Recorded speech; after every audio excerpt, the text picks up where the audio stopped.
Good morning, everyone. Welcome to our session on the Katipunan Formation Program. This session will be for facilitators to give this Katipunan to small communities. And what I'm going to present to you will be made available. The pictures you will see can be printed on tarpaulins so that you would not need anymore to use your PowerPoint or computers. And this program uses the See Judge Act dialectic. The See Judge Act method is a Christian way of responding to life's realities, popularized by Joseph Cardine, that helps connect faith with action. See means observe reality. What is happening? What are the needs, problems, and experiences of people? Judge, to reflect in the light of faith. What do the Gospels say? What are the church's teachings about this? What are the Christian values that we can use in this situation? And act, to respond with concrete action. What can we do to bring about positive change? In simple terms, see reality, judge with faith, and act with love. This method is the foundation of many programs, including the Katipunan Formation Program, which we shall discuss, helping Catholics become faithful disciples and responsible citizens. So the Katipunan Formation Program was developed in the Archdiocese of Sublinga in Dagupan, and it is shared all over the country. This program is being given to many parishes and communities now. My name is Father Mar Sanchez, and I am the parish priest of St. Ildefonso in Malasiki, Pangasinan. And we have been giving this program to our parishioners for more than 6 months now. We give this to the young people, to the religious organizations, to the communities, and different ministries. You see here in the picture a tarpaulin. We use the tarpaulin so that it will be easier for everybody. And then we also need sometimes writing materials like the Manila paper, pentel pens, and others so that participants can share their ideas about the program. And here we see mostly a mixed group of young and old in our parish. Some of them are in the Social Services Commission, some are catechists, some are ministers of Holy Communion, and some are young people. Now, we see uh, we see that this is very effective for the youth. In our last youth camp for almost 200 young people, we gave this Katipunan Formation Program. Now, the BECs and Katipunan, Faith in Action and Nation in Mission. How can we relate the BECs to the Katipunan Formation Program? You are well familiar that the BECs use the word of God, worship and prayer, communion and sharing, service to the poor, community in homes, mission and growth. These are the priorities given by the BECs. In the Katipunan Formation Program helps communities to see realities, to judge with faith, act for change, build communion, serve and empower, and intensify or deepen or strengthen our love of country. What is the connection between the BEC and the Katipunan? Both BECs and Katipunan are inspired by the gospel and aim to build better community and a just society. Now, here it is important to go back to the uh, terminology of what Katipunan is. So the Katipunan was a movement of Filipinos who dream of a nation founded on truth, courage, dignity, justice, and love of country. It was founded in 1892 by Bonifacio, Jacinto, and their companions, aimed to unite, sacrifice, and serve the nation. The Katipunan taught that true freedom is freedom from oppression, and also freedom from fear, corruption, selfishness, violence, lies, and injustice. The Katipunan reminds us that nation building begins in the human heart. Our problem today in our society is indifference and apathy. Ano yung indifference? Walang pakialam. Apathy, walang motivation, walang drive. And we are faced with a lot of problems and issues today. And if we continue to have this indifference and apathy, walang pakialam at walang drive or motivation, walang pagbabago. Kaya Katipunan Formation Program is a timely program dahil it speaks about courage. It speaks about lakas ng loob. It speaks about katapangan na kailangan nating kumilos para sa tunay na pagbabago. Now, the entire summary of our session today is in this picture, you know. Katipunan Formation Program is stewardship in good citizenship. Na-develop yung Katipunan Formation Program kasi na-realize ng mga obispo, mga pare, at maraming laiko na hindi masyado nakakatulong na kumikilos lang tayo para sa ating bansa kung eleksyon. May voter formation program, may PPCRV, at kung ano-ano pa. Pero pagdating ng eleksyon, pag nagbigay na, pag lumabas na yung pera, nakalimutan na yung natutuhan. Parang mababaw ang dating. Kaya kailangan palalimin at pumunta tayo sa konsyensya o kaya kalooban ng tao para magkaroon ng tunay na pagbabago. So, the Katipunan Formation Program does not happen only during elections. It develops or it helps people become good citizens. Ngayon na, hindi sa collection lang. At araw-araw kailangan isabuhay ang mga prinsipyo at mga ang turo ng Ebanghelyo sa ating buhay. So it is stewardship in good citizenship. Katipunan comes from the word tipon, or to gather together, or more technically, komunyo. The Katipunan Formation Program is a gathering of Filipinos who desire to love God, serve the country, and become agents of truth, of justice, of change. It is inspired by the spirit of our heroes, guided by the gospel, and rooted in the hope that change begins from each one of us. Sabi ni Mahatma Gandhi, I am the change I want to see. I am the change I dream of. If we cannot expect others to change, we must take the first step to begin the change. We can become change ourselves. The program invites participants to reflect on the 5 key Ks that continue to wound our nation with the help of the teachings of our heroes and the light of the sacred scripture and the gospel. In the process of developing this program, nakaroon ng workshop.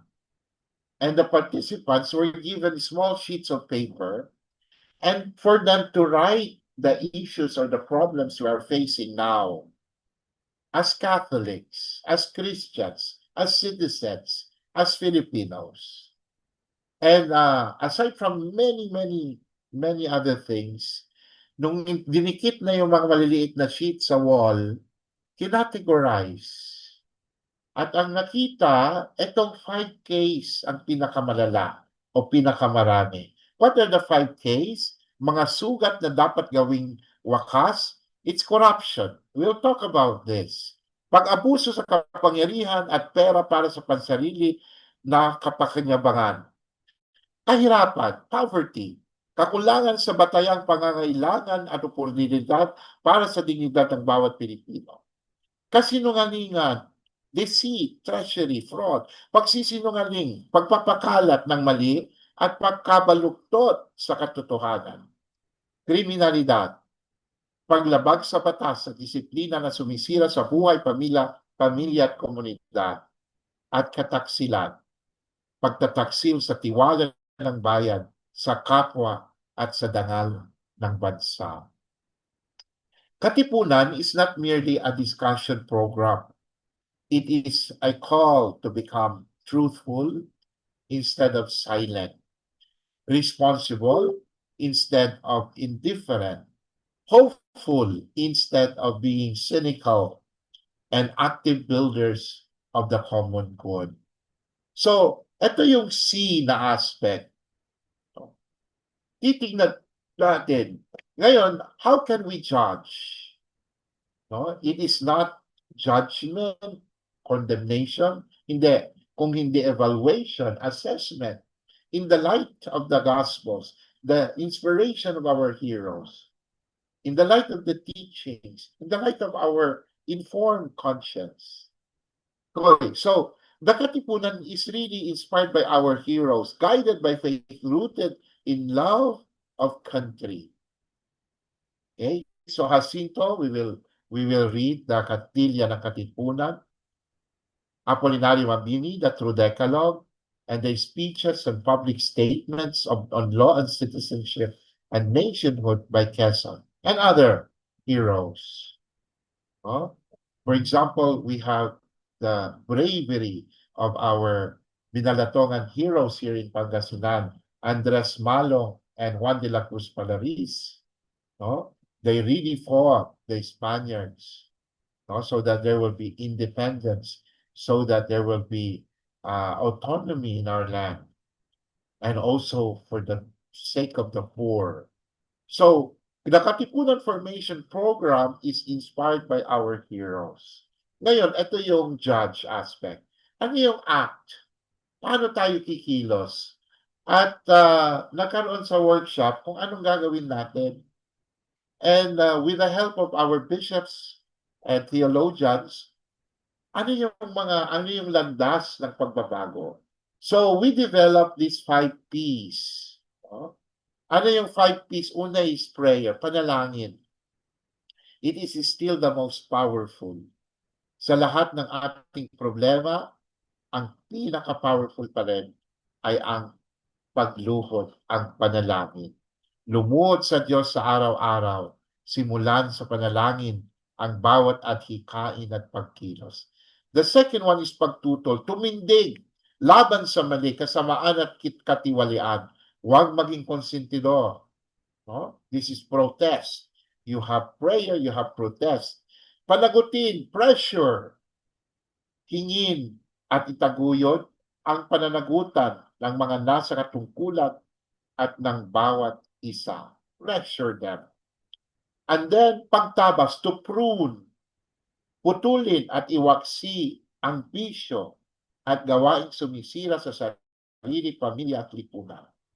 At pag-asa, plant hope, magtiwala sa Diyos at sa kakayahan natin bilang bayan, mag-asa at kumilos para mas maganda ang kinabukasan. So, plant hope. These are the 5 Ps. These are our answers, response, actions para sa mga problema na hinaharap natin ngayon. And our communities know this. We are affected by the 5Ks in one way or the other. Okay? Pero in the end, we should not be defeated. but we must learn how to act, to be brave, and to take steps in order to bring about true change. Katipunan ako, I am the change I dream of.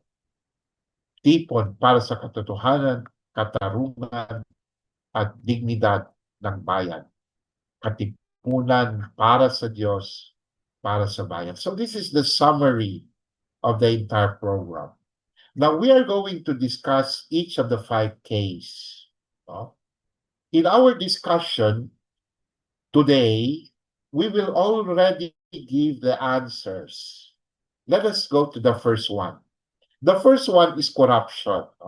This is our tarpaulin. This is our picture. And we already have the answers here.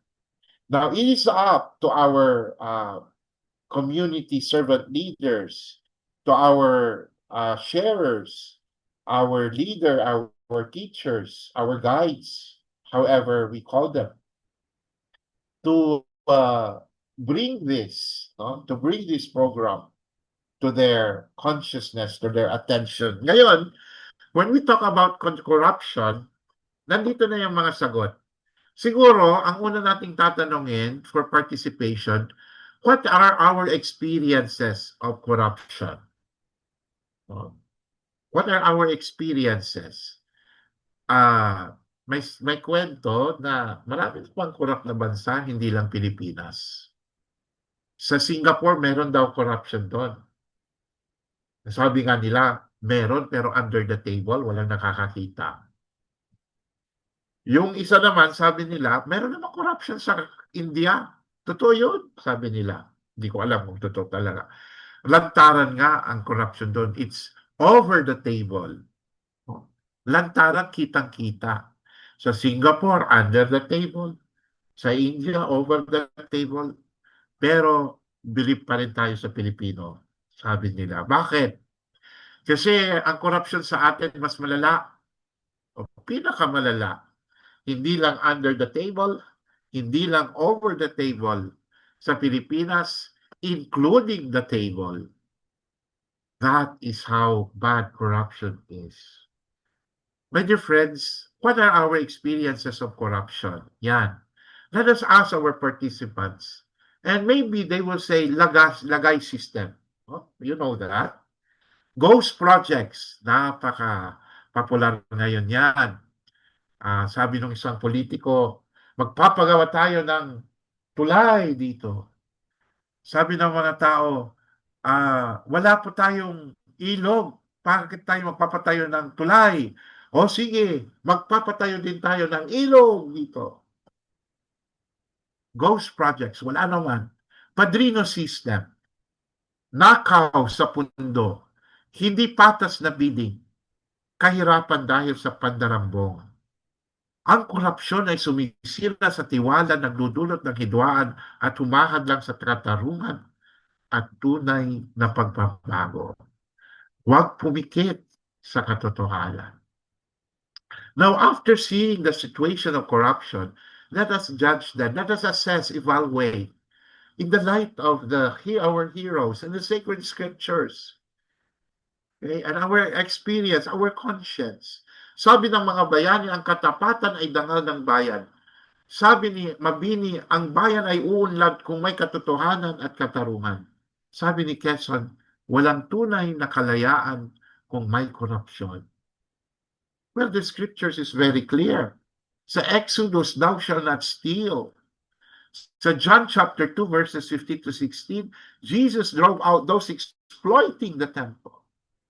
And in Luke, we have the story of Zacchaeus who repented and returned, restitution, returned what he stole. Kapag may corruption, nasisira ang tuwala, lumalala ang kahirapan, nawawala ang dignidad ng tao. So, yun yung ating assessment, evaluation. Ngayon, punta tayo sa action. Ano yung gagawin natin? So, pwede na naman tayo magpa-share dito. Okay? Kung ganito yung sitwasyon, kung ganito ang sinasabi ng salita ng Diyos, ang sinasabi ng mga bayani natin, ang sinasabi ng ating konsyensya. Ano ang gagawin natin? Paano tayo kikilos? May mga example dito. Simulan natin ang pagbabago, gawin ang 5 Ps laban sa corruption, panalangin, ipagdasal ang mga leader at sarili upang maging tapat at makatarungan. Hindi lang sila, pati ako. Kasi kasabwat din ako eh. Naglalagay din ako. Pagtutol, tutulan ang mali, isumbong ang katiwalian. Panagutin. Panagutin ang may sala at suportahan ng tamang proseso. Pagtabas, putulin ang ugat ng korupsyon, pandadaya, paninira at pang-aabuso. Pag-asa, suportahan ang edukasyon at welfare programs, maging mabuting mamamayan araw-araw. May pag-asa pa. Simulan ang pagbabago sa sarili, pamilya at komunidad. Tayo ang pagbabago. Tayo ang pag-asa. Now, corruption is not only the problem, no? That's the first K. At there can be a lot of discussion about this. Kaya nga itong program, pwedeng ibigay different days, pwedeng ibigay sa isang araw lang. Kami dito, we give it in 5 hours, no? Kasi may sharing. So, bawat K, mga 30 minutes. Okay? Tapos may sharing na 20 minutes. O kaya, pag mahaba-haba, pwede sa klase. Ang mahalaga, okay, we become aware of the situation. And we know how evil corruption is. And we will act na meron tayong gagawin. Now, the second one is kahirapan. Okay? Tingnan natin ang katotohanan. Walang sapat na pagkain, walang disenteng tahanan, walang kalidad na edukasyon, walang sapat na serbisyong pangkalusugan, walang trabaho o mababa ang sahod. Cycle ng kahirapan sa mga pamilya.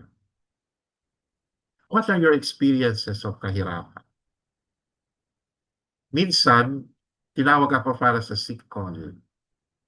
Malayo, naglakad ako, ang init. Pagpunta ko dun sa bahay, nakatira sa silungan ng bahay, yung may sakit, isang lola. Nakita niya ako, nakasutana kasi ako, natuwa siya. Ang ganda-ganda ni lola. Doon sa tabi ng kanyang kama, mayroon siyang lubid. At yung lubid pala, hinahawakan niya para siya makaupo, lalo pang walang tao. So, hinawakan niya yung lubid. Nung hinahawakan niya yung lubid at gusto niyang umupo, sabi niya, aray, aray, aray. Sabi niya, ang sakit-sakit ng balakang niya. Maya-maya dumating yung mga anak. Nung tatapos na yung sick call, nagkwentuhan kami. Anong nangyari kay Lola? Ilang taon na siya? 75 years old. Nadapa, natisod yata or something. Nasaktan yung kanyang balakang. Pinakita sa doktor, pina-MRI, kailangan ng operasyon. Hindi nila kaya punta ng Manila. Hindi nila kaya yung gastos. Tinignan ko yung mga anak, nandun sila lahat, tatlo. Napakadilim ng mukha nila, napakalungkot nila. Tinanong ko anong gagawin niyo. Sabi nila, hihintayin na lang na. Anong hihintayin? Nung umalis kami, yung kasama ko, napakalungkot niya, yung barangay pastoral. Sabi niya, Father, hihintayin na lang nilang mamatay. Dahil walang mapagawa. Dahil sa kahirap. My dear friends, poverty is not a joke in our country. Sa simbahan, pag may mga lumalapit sa amin, sinasabing kailangan ng hospital and like this, tinutulungan namin. Sumusulat kami sa provincial, sa regional hospital. Meron kaming mga kakilala doon. At sabi ng mga kaibigan namin, Father, may mga voucher ang mga politiko. Walang babayaran. Sabi ko, paano gagawin? Kailangan sumulat, kailangan nila endorsement. Sabi ko, bakit pa kailangan ng endorsement? Pera naman ang bayan niya. Sabi na, huwag kang maingay, father. Kahirapan. Who is making poverty worse in our country? Kailangan natin kumilos. No? I remember Pope John Paul II when he came here to Manila uh, during the beatification of San Lorenzo Ruiz. He was in Malacanang. And John Paul II, very loudly in front of Ferdinand Marcos Sr., sabi niya, it is not the will of God for people to be poor. The will of God is for them to live in justice, in peace, in freedom, in love. It is not the will of God for people to be poor. Well, if we judge the situation, evaluate the situation, Emilio Jacinto already says ang kabutihang hindi ginagawa sa kapwa ay sayang at walang kabuluhan. We have to do something. Ang tunay na yaman ng bayan ay ang kagalingan at karapatan ng bawat isa. Layunin natin ang bawat Pilipino ay magkaroon ng pagkain, tahanan at edukasyon. Ilan sa mga parokya natin ang may mga scholars? Doon sa dati kong parokya, ang daming nakakatulong. Yung kasambahay namin, sabi ko, bakit ka dito? Ba't hindi ka nag-aral? Sabi niya, wala siyang pang-aral. Sabi ko, libre naman. May free high school, may free college na rin. Wala kaming pamasahe, wala kami. So, wala. Grabe yung kahirapan. So, anong ginagawa namin? Kahit maliit, binibigyan namin pamasahe para hindi na lang sila magkatulong. Okay? Anong sabi ng Biblia? Si Jesus, inuna niya ang mga mahihirap at may sakit at naaapi. Yung mga gutom, sabi ni Jesus, magbigay kayo sa kanila. Pakainin niyo sila. At sabi sa last judgment, I was hungry and you did not give me food. Yun. Sa Exodus, huwag kang magnakaw. Gawin, sa Mikas, gawin ninyo ang matuwid at mahalin ang awa.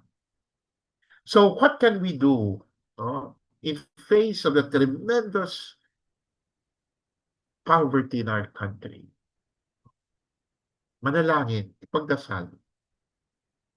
At hindi lang magdasal, humingi tayo ng grasya na lumakas tayo, maging katipunero tayo. Labanan ang indifference and apathy na tumulong sa kanila. Tumulong sa kanila. Ngayong taon, mayroon kaming 29 applicants for scholarship. Hindi naman mayaman yung parokya namin. Pero we can help. Let us pray to God that we will have that courage to help the poor. Tutulad ang katiwalian at maling sistema. Panagutin ang namumuno, suportahan ang tapat at makatarungang pamahalaan. Putulin ang kultura ng pang-aabuso at maging tapat sa lahat. Magturo, matuto at tumulong upang mabuo ang mas magandang kinabukasan. So this is how we can respond to the situation. Marami pang iba. Kailangan natin mag-sharing. I-share natin, what can we do? Okay, may guide na tayo, yung 5 Ps. What can we do to fight the poverty of our people? May nagtanong sa akin, bakit scholarship, Fatima? Sabi ko, sa parokya namin, nagbibigay kami ng rice, punta kami sa bahay. Binibigyan namin yung rice. Hindi namin tinatawag yung mga pork. Pork nga sila, walang pamasahe. So, pinupunta namin sa bahay, nagbibigay kami ng bigas. Pero yung bigas, matutulungan sila 2-3 araw lang. Yung scholarship, mas maganda, habang buhay. Sa parokya namin, pinag-aaral kami, nag-graduate ng criminology. naging pulis. Nung pulis na siya, napag-aral niya yung tatlo niyang kapatid. Yung nanay niya, hindi na nagbebenta ng isda. Nagpatayo na ng maliit na bahay. Scholarship is a good way to fight poverty. Pero hindi lang yan. Yung nagpro-promote ng poverty sa bansa, kailangan natin panagutin. Kailangan ng pruning. Alright. Kasinungalingan is the third K. No? The third K. Remember, tayo ang pagbabago, tayo ang pag-asa. So what is kasinungalingan? How do we experience, how do we see this? Fake news as misinformation. Tingnan nyo sa Senado, ang dami-daming sinasabi, walang ebidensya. Parang katang isip lang. Invento. Maritas culture at chismis na naninira. Maritas culture. Meron akong kakilala, nung teenager siya, high school, may nangyaring nakawan sa school.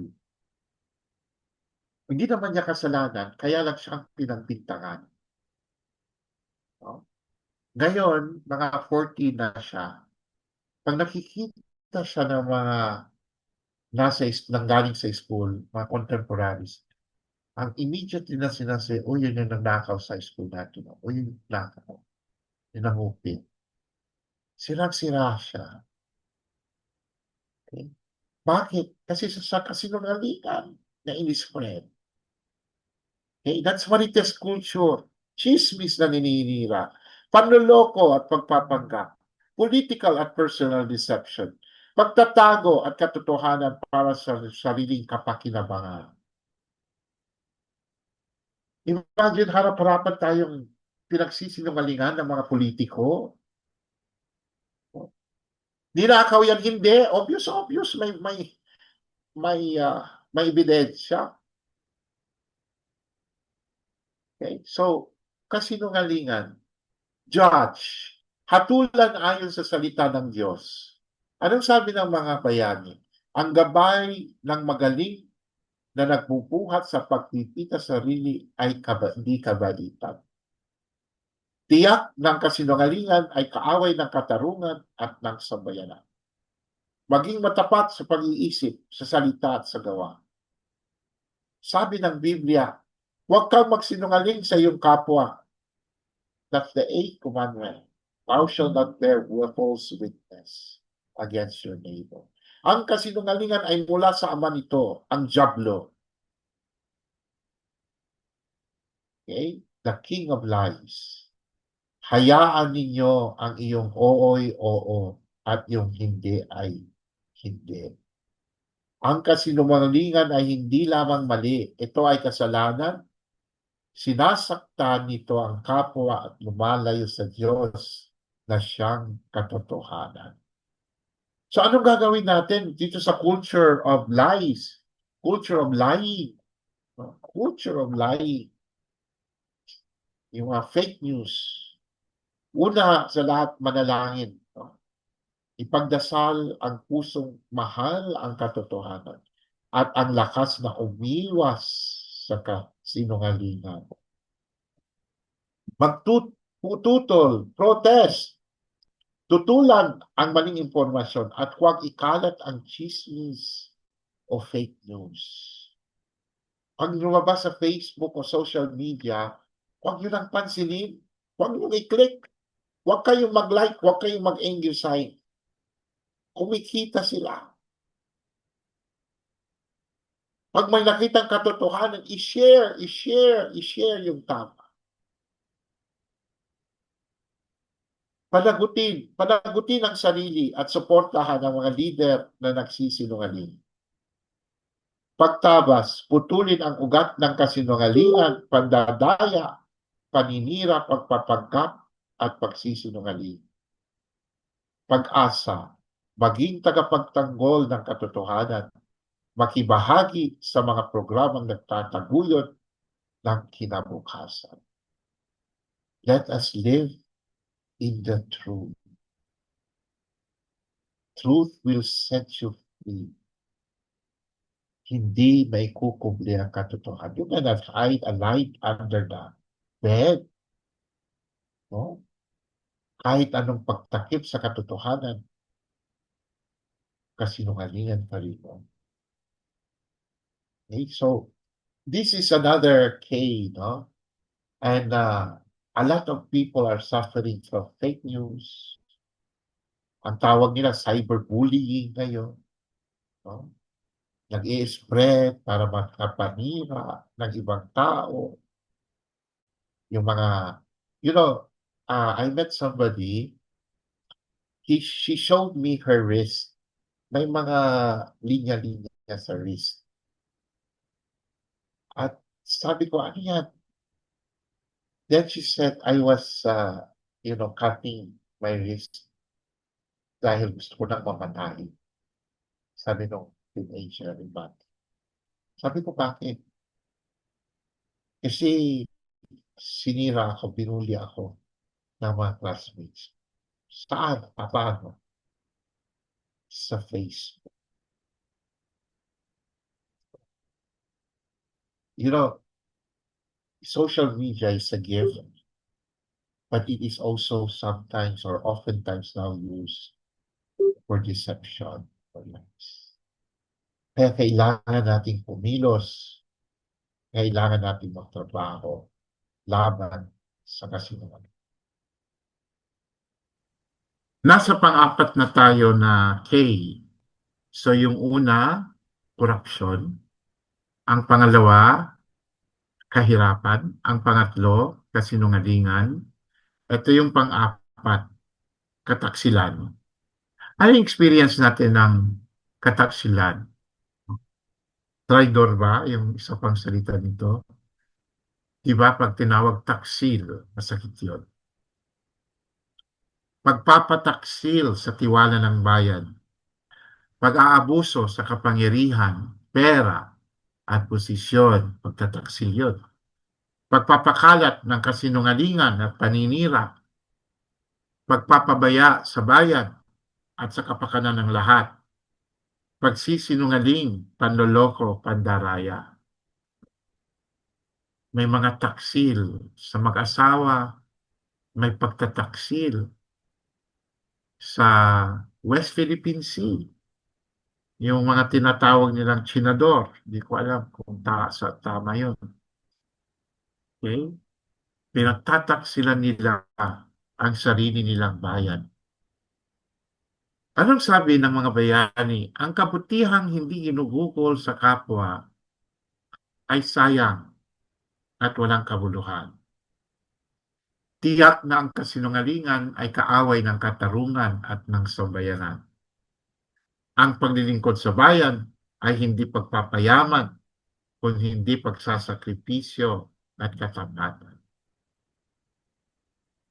Paano o magkano binenta ni Judas si Jesus? Ang korupsyon ay napakatinding pagtataksil sa bayan. Si Judas ay nagtaksil kay Jesus kapalit ng salapi. Ang mabuting pastol ay hindi tumatakas kapag may panganib. Katapatan hanggang kamatayan at ibibigay ko sa iyo ang aking buhay.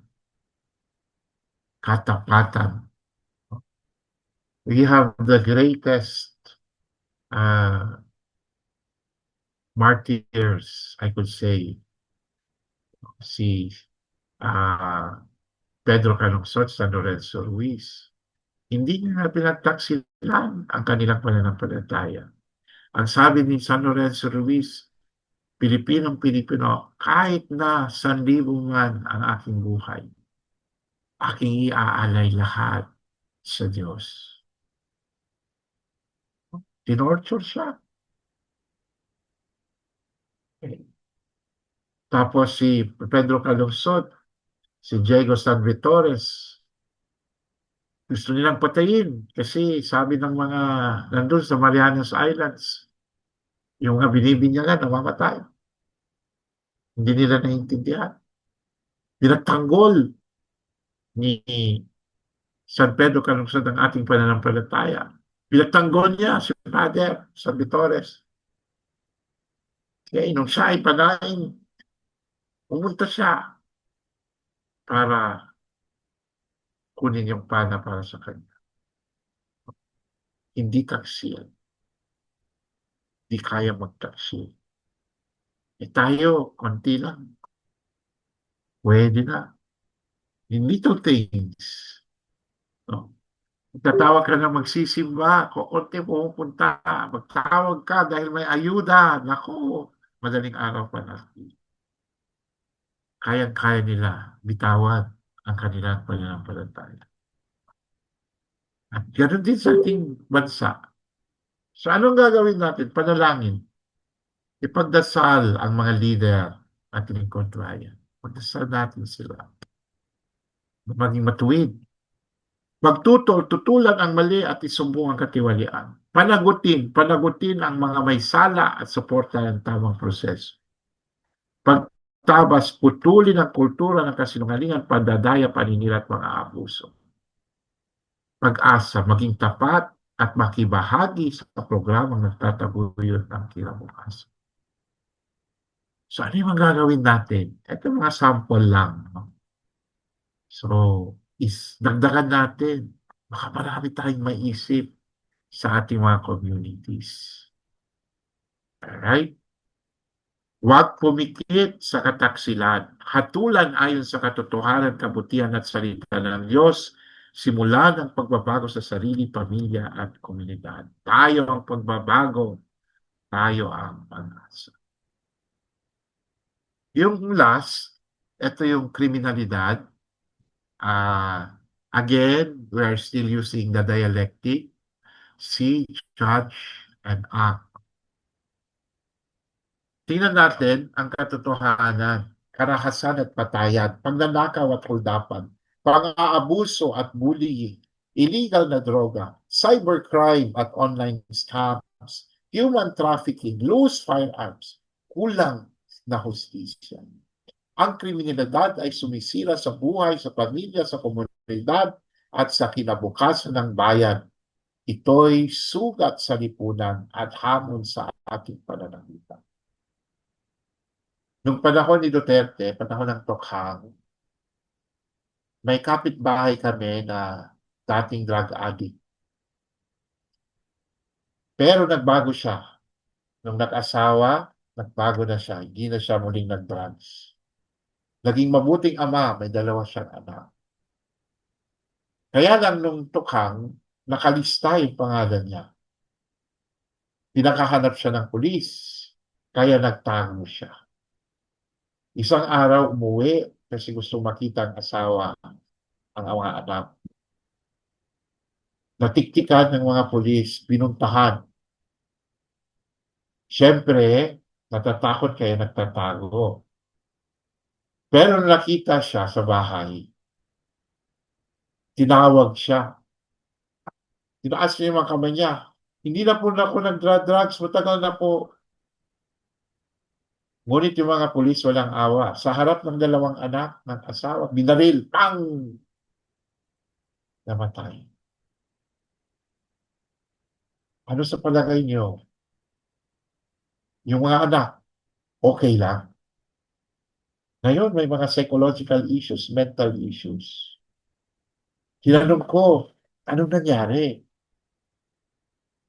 Wala. Walang nagawa. Pamilya.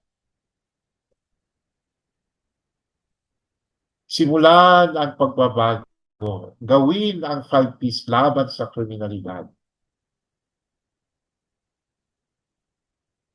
Labanan natin ito. Pero judge muna tayo. Ang kabutihan hindi ginuguro sa kapwa ay sayang at walang kabuluhan. Ibigin mo ang Diyos at ang iyong kapwa. Maging matapat sa pag-iisip at sa gawa. Huwag kang pumatay, sabi ng Biblia. Huwag kang magnakaw. Mahalin mo ang iyong kapwa tulad ng iyong sarili. So ano yung gagawin natin para matutulan ang kriminalidad? Manalangin, ipagdasal ang biktima at kanilang pamilya. Ipagdasal ang kapayapaan at sa ating komunidad Ipagdasal ang pagbabago ng puso ng lahat. Pagtutol, huwag makisabay sa masama, tumanggi sa droga, karahasan at pandaraya, magsalita at kumilos para sa tama. Panagutin. Panagutin ang sarili, pamilya at pamahalaan. Suportahan ang mga programang makakatulong sa kabataan at pamilya. Makilahok sa gawaing nagtataguyod ng hustisya. Yung panalangin, prayer, yung pagtutol, protest, panagutin, pressure, pagtabas, pruning, putulin ang ugat ng krimen, kahirapan, bisyo, kawalan ng disiplina, at pagkawatak-watak ng pamilya. Huwag bumili ng nakaw, illegal na produkto. I-report ang krimen, makipagtulungan sa pulisya. Maging huwaran at ng mabuting asal. Turuan at gabayan ang kabataan. Magtulungan sa pagbuo ng ligtas, mapayapa at maunlad na komunidad. May pag-asa pa. May bukas pa.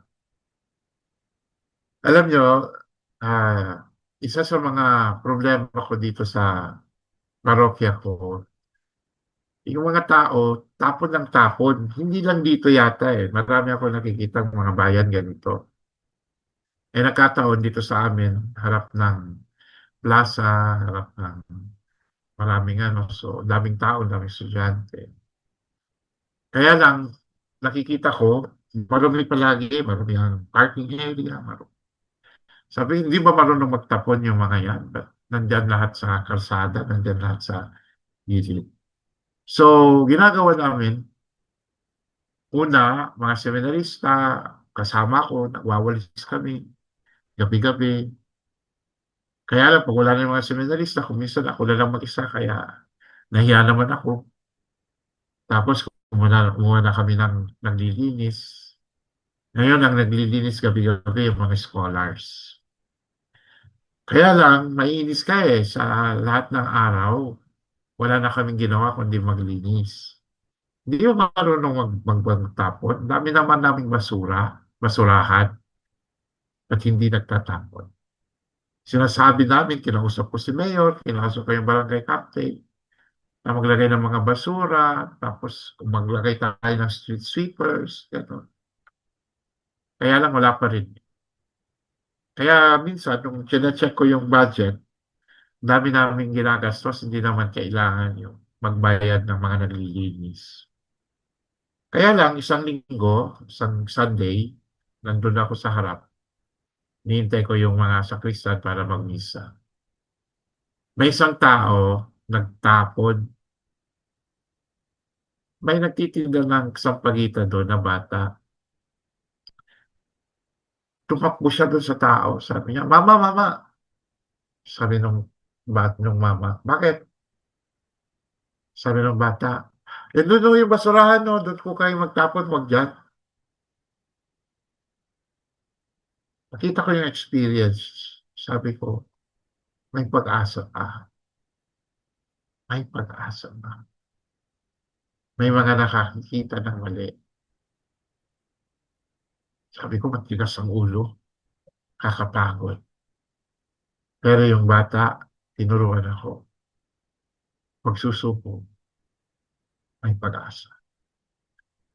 And I think the Katipunan is that it is a program that brings us hope to make the gospel alive.